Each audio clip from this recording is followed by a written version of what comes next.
Ladies and gentlemen, boys and girls, and legionnaires of all ages, welcome to the Wrestling Legion Weekly Podcast.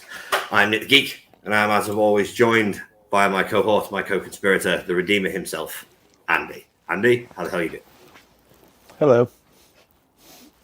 This is why we keep him around, ladies and gents. Hot takes all the time. No, I'm all good, mate. I'm all good. Been a bit of a long week, but yeah, we're all good. And then just before we went on there, my microphone decided to pack in, so hopefully everyone can hear me fine and it sounds good.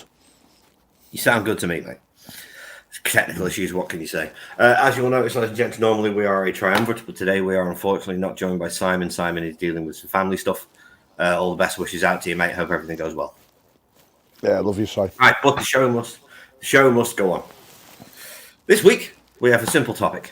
Clash of the Castles on Saturday is on our home island. We are not going because the prices are extortionate, but we will be watching the show. Andy, obviously they've got a main event with Drew McIntyre versus Damian Priest. They're crazy if they don't. Cody and AJ, where do you see it going on? I think it might go first. Yeah. You know, it seems to be this narrative that they've been building for quite a while now. Of if you're not last, you're first kind of scenario. So we may see that. Yeah, that'll make sense to me. I figure put the match on first because it'll get the crowd going hot. Start with Cody and AJ. Be a really good match anyway, especially with the I Quit stipulation. They haven't done an I Quit match in quite some time, so I'm looking forward to that. As far as the card goes, we have 3 confirmed Scottish entrants. 4, technically, but one of them's a team. In Drew McIntyre, Piper Niven, and Alba Fire and Isla Dawn. Now, I'm under the assumption that unless there is some CM Punk-shaped shenanigans, Drew McIntyre is winning the World Heavyweight title in Scotland. Would you agree? No, I think he doesn't win it. I don't know, actually. I think it all depends, as we said before. Just before we do go into talking about this, can I just say, good on UK fans. So, I've been following the prices of Clash of the Castle, and some of the prices were ridiculous. Yeah, they Especially, there was, they were. It was like £300 for back of the arena, which is just ridiculous. You know, they can't be charging some absolutely over the prices. Right, so anyway, that's what they were charging. Last year I paid £120, I think, for Geo ticket for Money in the Bank and the SmackDown before, which was, you know, very reasonable price. This year they've gone all hog, they've gone really silly. But it's come back to bite them because you go onto Ticketmaster right now, there is tickets galore everywhere. And all the prices have gone way down. So for SmackDown, I think it's down to like 115 for ringside, pretty much. Is that a couple of grand. And Clash of the Castle for the floor and round that area has gone to £300. So all I'm going to say is that's what you get for trying to hoodwink fans. I love WWE, as we know. It's in a great moment, but at the end of the day, you know, don't bite the hand that feeds you, in my opinion. No, it's when it comes down to it, Clash is a B show. It's not one of the big 4. It's a B show. Yes, they've given us our own one, but the ticket prices have been extortionate. Like, we looked the other week to see if we were going to go, and it was just unreasonable. It's the only way I can put it. Do you know what? I wouldn't even say just. I'll be totally honest with you, pal. It's not even the fact that it's a B show to me. It's just the fact that you don't charge fans that amount of money. It's ridiculous. No, I'd agree. No, it is absolutely absurd. There's no need to think that every show you do outside of the US you can charge WrestleMania prices for. It's just ridiculous. I mean, God knows what they charged a lot in France for Backlash last month. Backlash wasn't even as expensive as that, just so you know. It wasn't that expensive at all. Do you know what I mean? No, it wasn't. Well, they need to stop trying to hoodwink the UK fans then. Yeah, I think they've tried to look and it's come back to bite them, so hopefully they won't do it again. Yeah, it has. Right, but on to Clash of the Castle, Andy. As I've said, 4 Scottish participants in Drew, Piper, Isla, and Alba. You don't think Drew's winning? Do you think any of the Scottish competitors are going to win? No. maybe Piper's got a chance, but I don't think like they're going to take the belt off Bailey this early. Neither do I. No, So I think out of all three, I'm still rooting for Drew to win, and then get screwed. At a later date. I mean, I feel like with Drew, it all depends.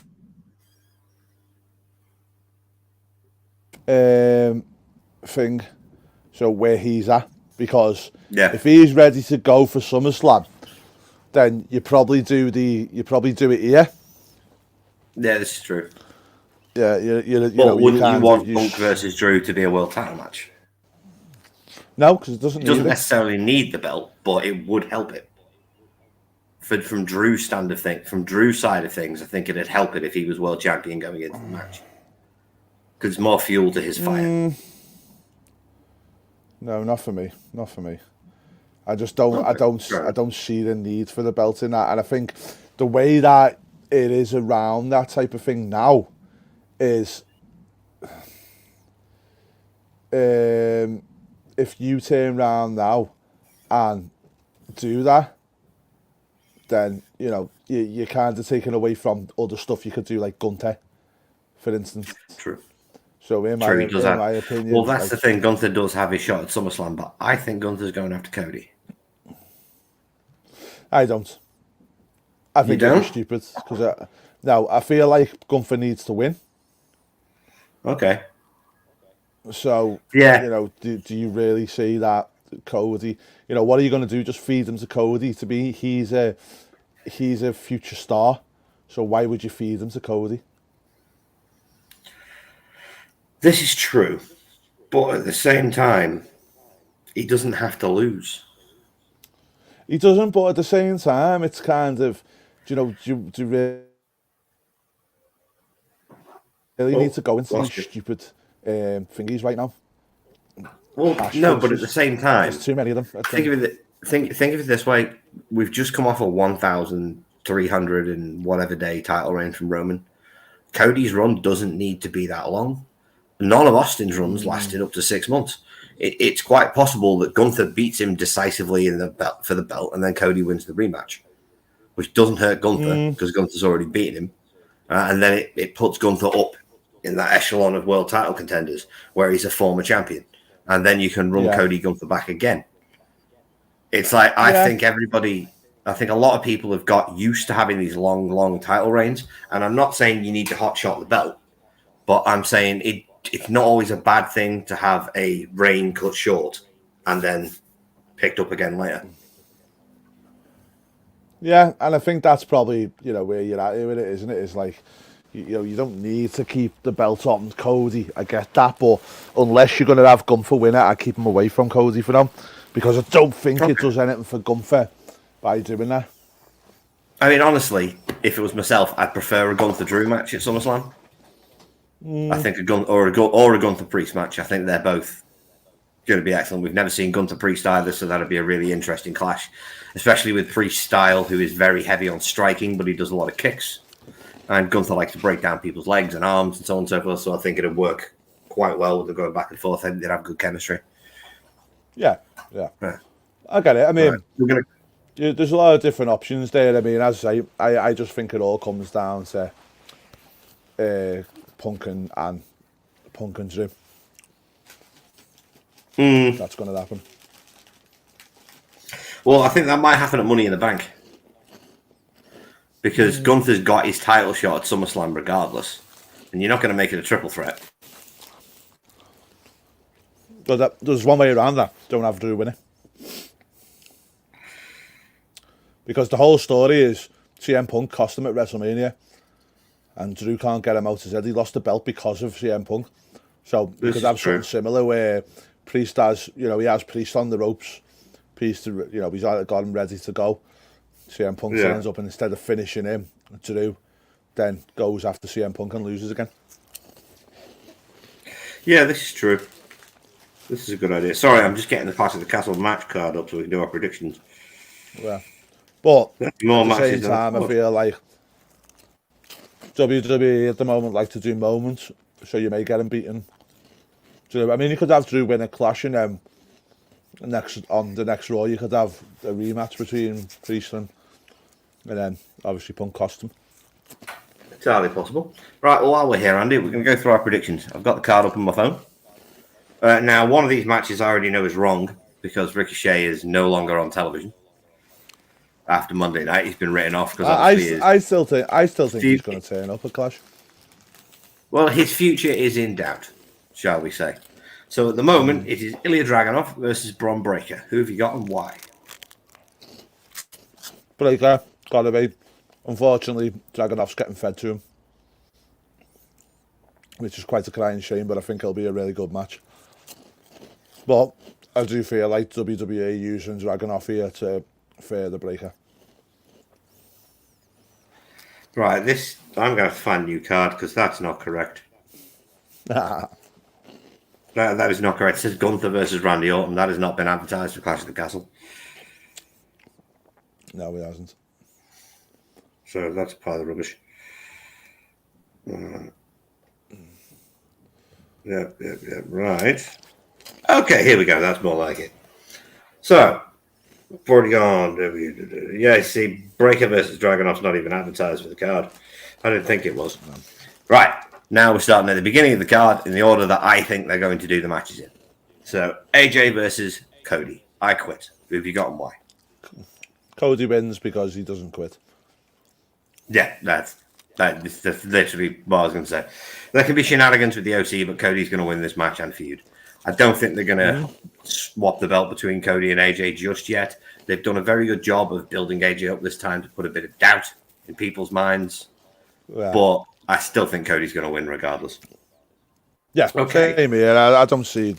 One, it's not the time to do that yet.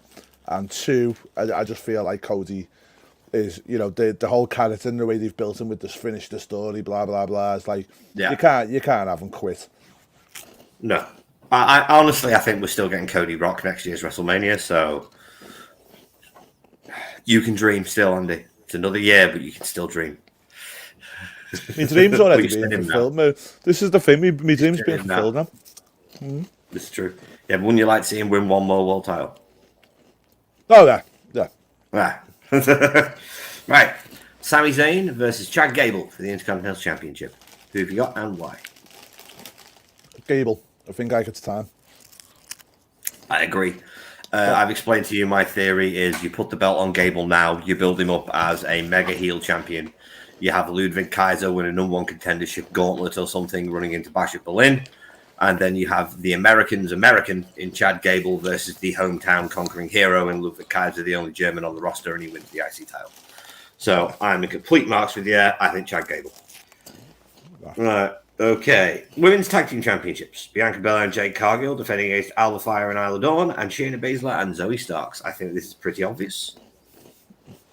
And I think Bianca and Jade are retaining. See, I think we might get the Jocks winning here. I think this might be the one. Possibly. I mean, it's the women's tag title, so if you're going to switch any of them, this is be the smart one to switch. It won't be. Yet again, they don't have to have a long reign. When are you planning on doing the Jade Bianca match, SummerSlam?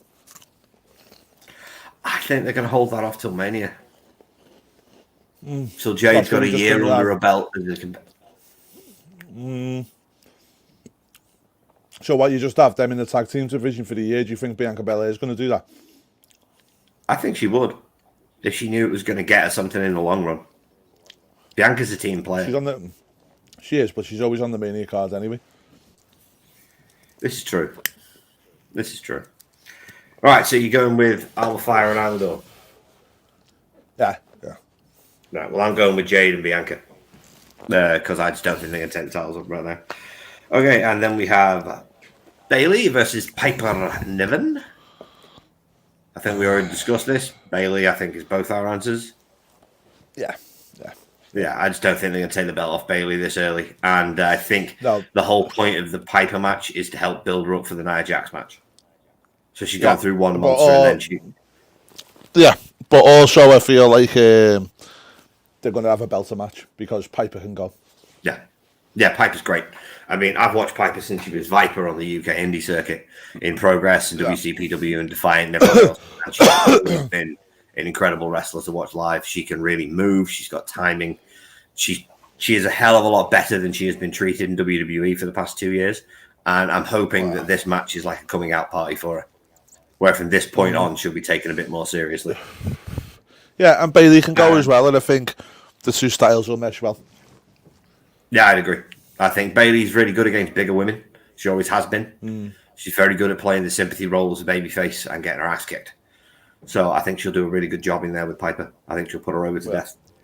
And last but not least, Damian Priest versus Drew McIntyre for the World Heavyweight Championship. Oh, Dark hard call. one, isn't it?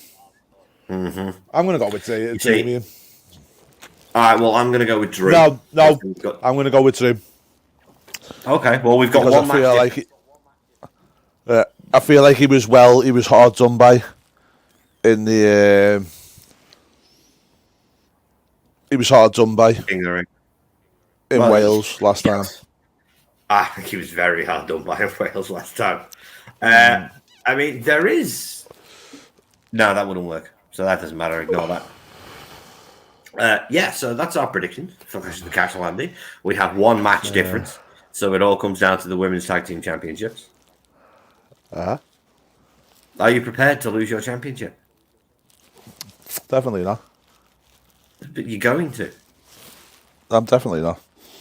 You I think are. maybe on the You're women's gonna have one. to take I'm it going to off go. your- I'm going to change the Jade and thingy. See, All we yeah, can but do now then we've is just draw. picked the... Yeah, exactly. See, there's no changing. There's no good change. Oh no! Oh yeah! Oh yes, it is. It is. No, there isn't. It was locked in. Decision No. was made. No. Predictions were Cards done. are You do not. cards no, are no, no, subject no. to change, Nicholas. Predictions are not subject to change. Yeah, they are. Cards are subject to change. No, predictions are not subject to change. You just don't make up the rules as you go along. In before Saturday, and we should have to get Simon's predictions in before Saturday. All right, but moving on. Okay, Andy, what do you want to talk about? Do you know what? This week I want to talk about releases again and the end of contracts. Okay, be my guest. So I think like there's been a lot of talk recently about they're letting people go again, blah blah blah. You've got to, I feel like there's so much negativity around people getting released, and don't be wrong, I don't want to see anybody lose the job, but it happens in sports all the time because it needs to make room for the next generation, etc. And it's got to happen here. So like the likes of Natalia maybe going now, whatnot. So all right, Art Donovan. It's like I kind of look and think to myself, I don't like it, but at the same time I agree with it. Ricochet. I don't think Ricochet's probably the one I want to talk about the most. Is Ricochet ain't going nowhere. Yeah. He is. He's handed his notice, dude. It's not. Who It's told not you that, like Dave he's just- Meltzer? No, PW Insider, and they are always right. PW Insider generally do not report bad news, and it's been corroborated by Sean Ross. So I'm telling you, I reckon they've played everyone and they'll turn up. Because put it this way, for me, it's like, I'm ecstatic for Ricochet if he stays, and I'm ecstatic for Ricochet if he goes. Because if he goes, he's betting on himself. He'll be able to build himself up for a couple of years, make the Triple H turn around and go, okay, I was right. I did have something for him. Now I can offer him a job back. He can come back, and we can push him where we want him to go. I think it's great. But this is the thing. Where do you push? This is the thing that annoys me, right? So, like as Dale says, there, Howard signing for AEW benefits him. It wouldn't at all. It wouldn't. Because, No, this is the problem. But it's not a question of how would signing for AEW benefit him. It's how would he benefit AEW.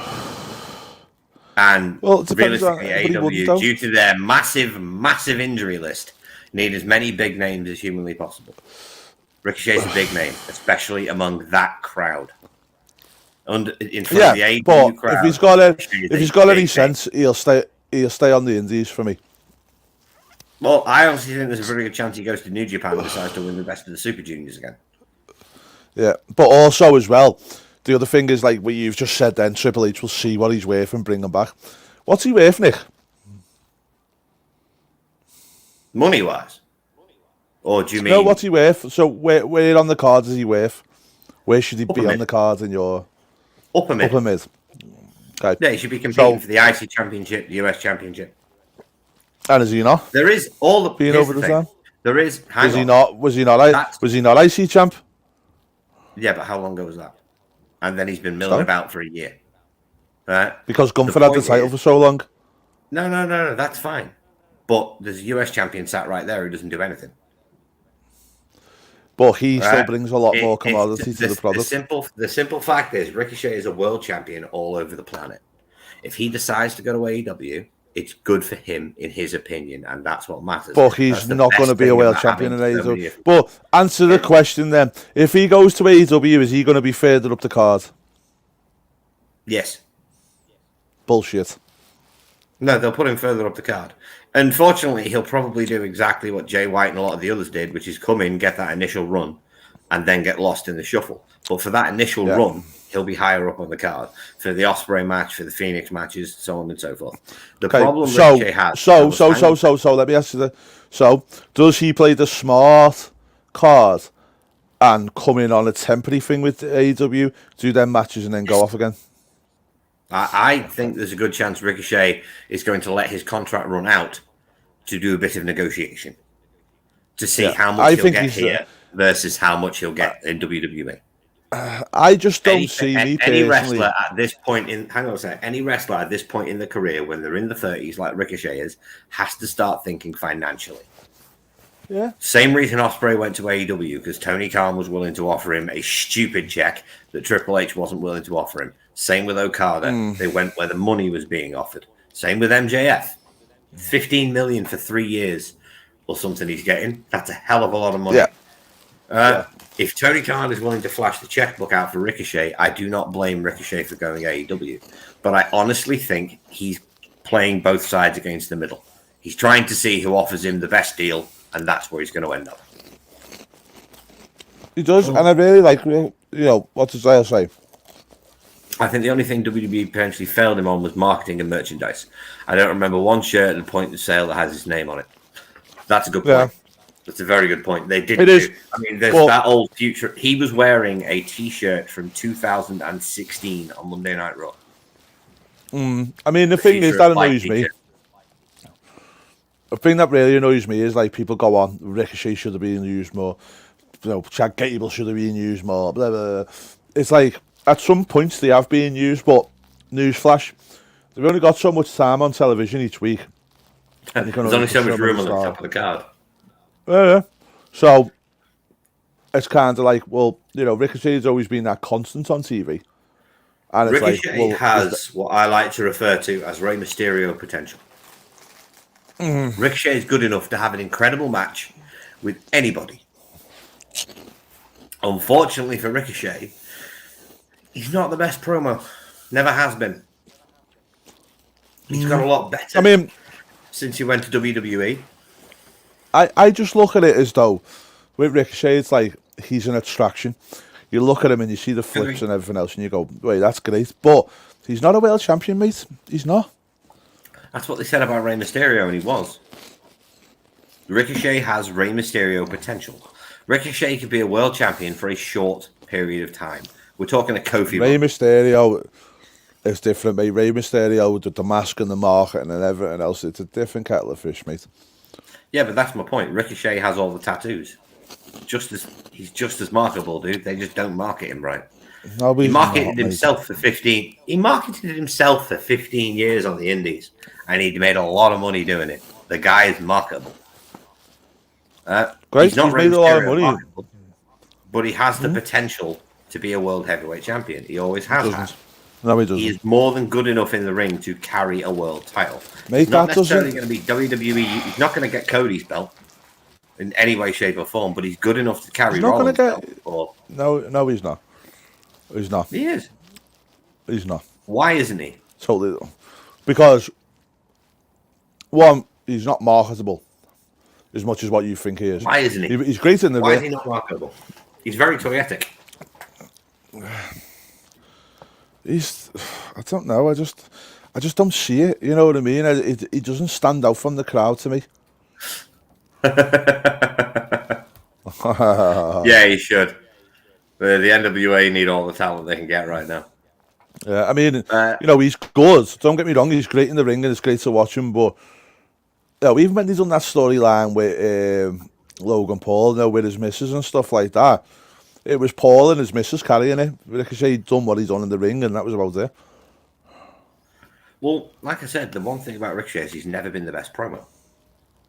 He's good Exactly. at his character. How would you tell the story to get him to be a world champion? I just don't see it, mate. Shawn Michaels was a gash promo. But he's a five-time world heavyweight champion. Yeah, but he's a five-time world heavyweight champion, and he was a terrible promo. Even when he came back in the 2000s, he still wasn't a good promo. Shawn's never been a good promo. Sean to me, I just don't see it. He's not a good promo. Ricochet has potential. Don't see it. In WWE, he's always going to be a certain ceiling for him. In a company like AEW, where literally the inmates run the asylum, if he can prove that he is more than just a match guy, the sky's the limit for him. He won't dare, mate. Do you know what, right? And Dale will probably laugh at this, but for me, it's like you can't. If you're in the NFL and you're a mid player, right? So you're a mid-level player who's there. You're solid. You get a game. You do okay, yeah. And it's like, okay, I want to leave that to go and play in the Canadian Football League and be the main star. It's like, why would you? You'd stay in the NFL and do. Yeah, but there's nothing wrong with that. No, there isn't, because some people want to prove they can be the major player to come back to the biggest stage of them all, just like Cody, and prove them right. Yeah, I know, but mate, he's no Cody. Hang on, no. He's no Cody. Cody is the perfect example. Everyone said he was mid-card, should never be anything else. He went away for, 6 years? And now he's the biggest star in the industry, behind Roman Reigns. Ricochet is better than Cody ever was. He took... Yeah, but mate, it doesn't go on what you do in the ring. This is what you don't get. No, half of it does. That's my point. It doesn't. He's already got half the game down. He just needs to perfect the other half. And in AEW, he'll be able to nail out. John Cena, right, changed the face of wrestling with a couple of moves. So you don't have to be good in the ring at all. You just have to be competent to an extent. John is good in the ring. No. John, there's a difference. We were talking about this with Kat the other day. There's a difference between wrestlers and workers. John Cena is an incredible worker. He can get a good match out of anybody, be they a wrestler or a fellow worker. Ricochet's incredible. It's still the same. It's still the same. It's still the same kind of process every single match. He doesn't change it, and that's what I'm saying is he's good at what he does. Like that, he's not allowed in WWE. That's because he's not allowed in WWE. But what I'm trying to say is, whether you're a great wrestler or not, it doesn't mean anything in WWE. It doesn't. I don't care what anybody says. It does in AEW. The whole tagline is "Where the best wrestle." Being a great wrestler in AEW is a benefit. You can not talk at all, and you'll still get pushed on AEW TV because you can go in the ring. That's all he's got to do there. If he wants to go to AEW, reinforce that he's one of the best in-ring flipping athletes that they've got for a couple of years, and then come back to WWE, let him. Yeah. Because Tony Khan's going to pay him stupid money. Well, he can go back to WWE, and he's still not going to do nothing. He'll still be the same mid-card that he always was. Well, we'll see in a few years, won't we? Yeah, and I tell you, I told you so. Just like I told you so when Okada went to AEW and I said he won't be nothing but a mid-carder. Same as I told you when Jay White went there, and look what he's done, nothing. And I said 5 years. With Jay White, it's been 1. Yeah, no, still won't do nothing. I'm telling you. Take 5 years with Jay White. What I said. He could be there for 10 years. It's been a year. How old's Jay White now? Jay White, 26. Okay, so he's got time, but I'm telling you, he's another one. Right. Simple fact is, unfortunately, Tony Khan is not the best booker. Never has been, never will be. But there are signs of change over there. You don't watch the product. I do. It has. I watch it. improved. I keep me all in. I'm not saying it hasn't, but what I'm saying is like Jay Lethal is not a world champion in America. Sorry, not Jay Lethal. Jay White. Jay White. No, he is. He just needs to be Is it built up maybe- to that level. It took maybe a TNA or 7 years it took 7 years of New Japan for him to get to that level. It's going to take time on American soil. A lot of people seem to think, I'm not saying you do, but I'm saying a lot of people seem to think that because you were a big star over here, you're instantly a big star in this country. You're not. You're a guy with name recognition that needs to prove who they are again and work your way back up the ladder, which is what Jay's doing. Those trios titles are a death sentence for anybody, in my opinion. In AEW, they shouldn't have existed in the first place. But give it another 4 years, Jay White will be world heavyweight champion. No, he won't. Maybe in TNA. No, he'll be AEW world champ. Jay White's too good not to be. Because Jay White's good at everything. We were just saying with Ricochet, yeah, he's good at wrestling. He's not too good at everything else. Jay White's good at everything. He's a 5-tool player. And in this business, if you're a 5-tool player, the cream always rises to the top. Doesn't matter what madhouse you work in, it just takes time. Okay, so is he as good as MJF? Yes. Easily. Okay. Is he as good as John Cena, Roman Reigns? Jay White's as good as Roman was. He's not as good as Roman is now.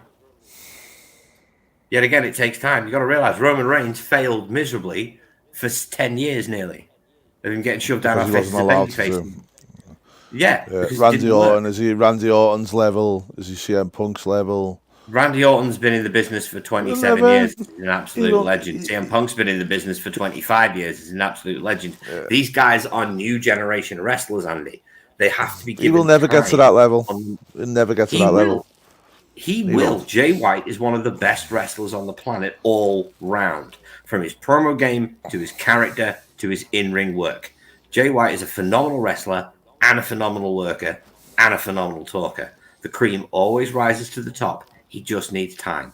If he'd signed with WWE, they'd already be showing how good he was. But he didn't. He took the money and went to AEW. Okay. You got to realize it's where he's working. He's not been presented the way he should get presented. In WWE, Jay White would be an entirely different kettle of fish. He'd be retiring AJ Styles.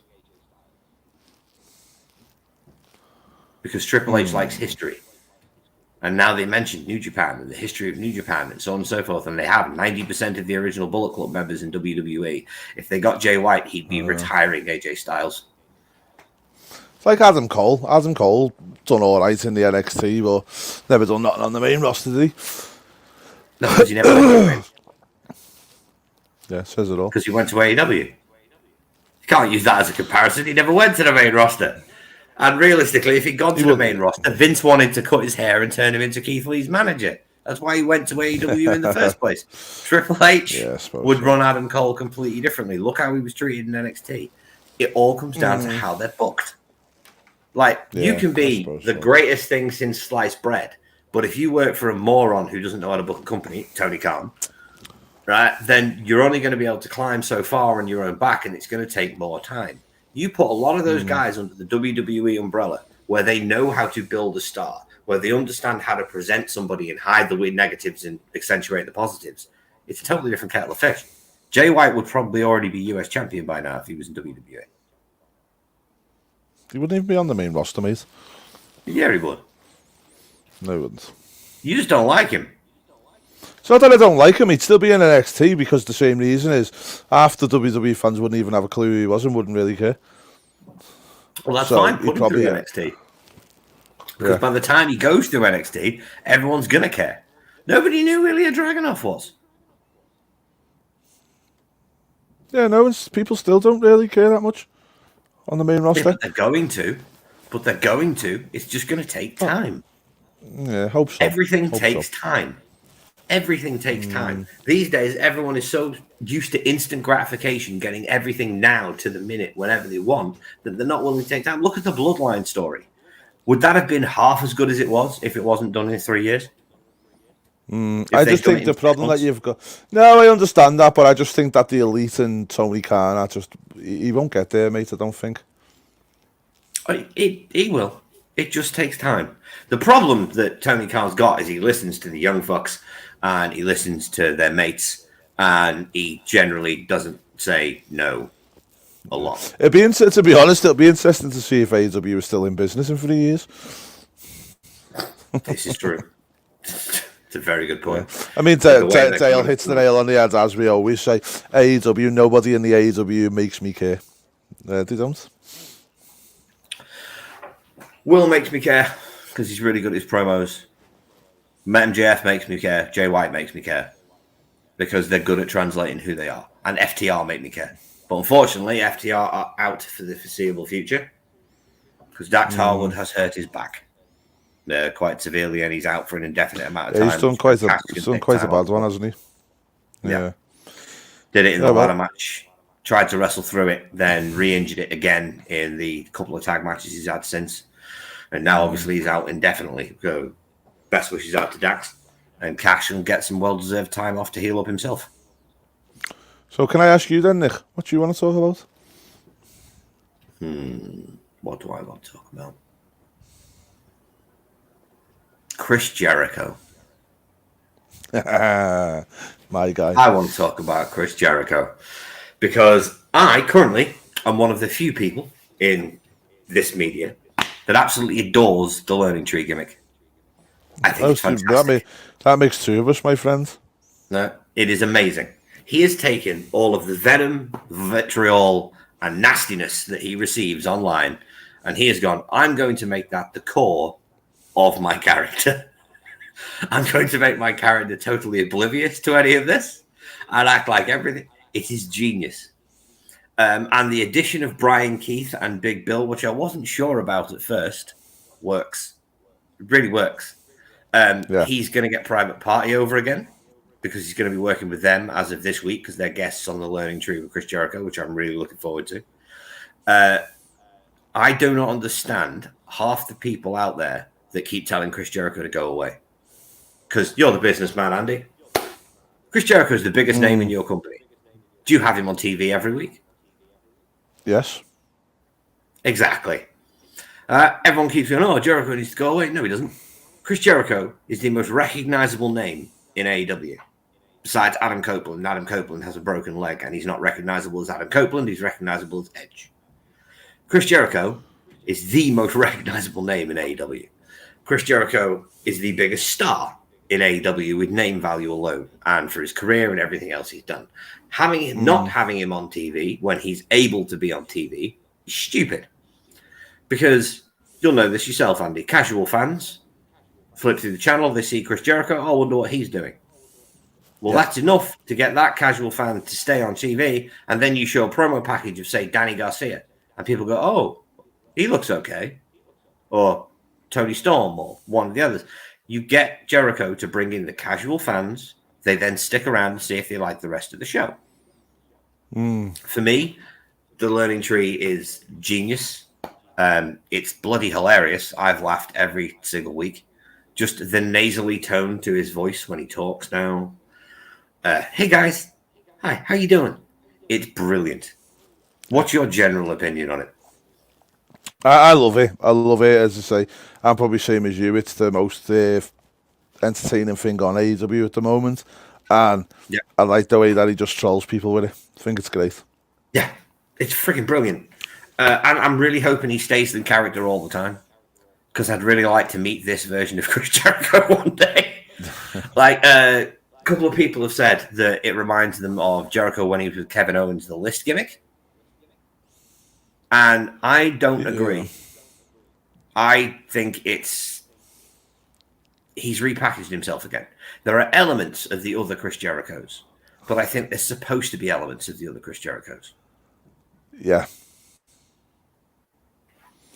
I think that's the point, isn't it? But I just like the way Tail said they see a promo of Danny Garcia and say, oh, that was what Scooter from the Muppets is up to. Hey, don't mock Danny Garcia. He is good, Dale. Yet again, You he's a mock young him all guy, you and want, he's had a Tail. lot of work. Well, you're allowed. It's freedom of speech, I suppose. But Danny Garcia is very good. And Danny Garcia needs the push he's getting. And it's nice to see things being developed for him. But, ladies and gentlemen, boys and girls, children of all ages, that's the show. We have reached that time of day where, Andy, do you need to shill anything? No, I think we're all good, mate. Obviously, come back and join us again next week. Hopefully, we'll have our twos back. And once again, so I hope everything's all right, mate. Yes, indeed. So I love you loads. Hope everything's going well. But you can catch me later on tonight over on the Drip King of Wrestling channels at 2:05 a.m. UK time for AEW Dynamite Boom or Bust. Jimmy and I break down Dynamite every segment, every match, every promo, and decide whether it was any good or not. From a fan's perspective, there's no which is a surprise for me. There's no over-analyzing. There's no trying to break things down overly complicated. It's just from a fan's perspective. So please come and join us at 2:05 a.m. right on the Drip King channel for Boom or Bust. It's always loads of fun. In the meantime, ladies and gents, we are but two geeks obsessed with a good show. And our opinion means nothing without yours in the comments below. See you next week.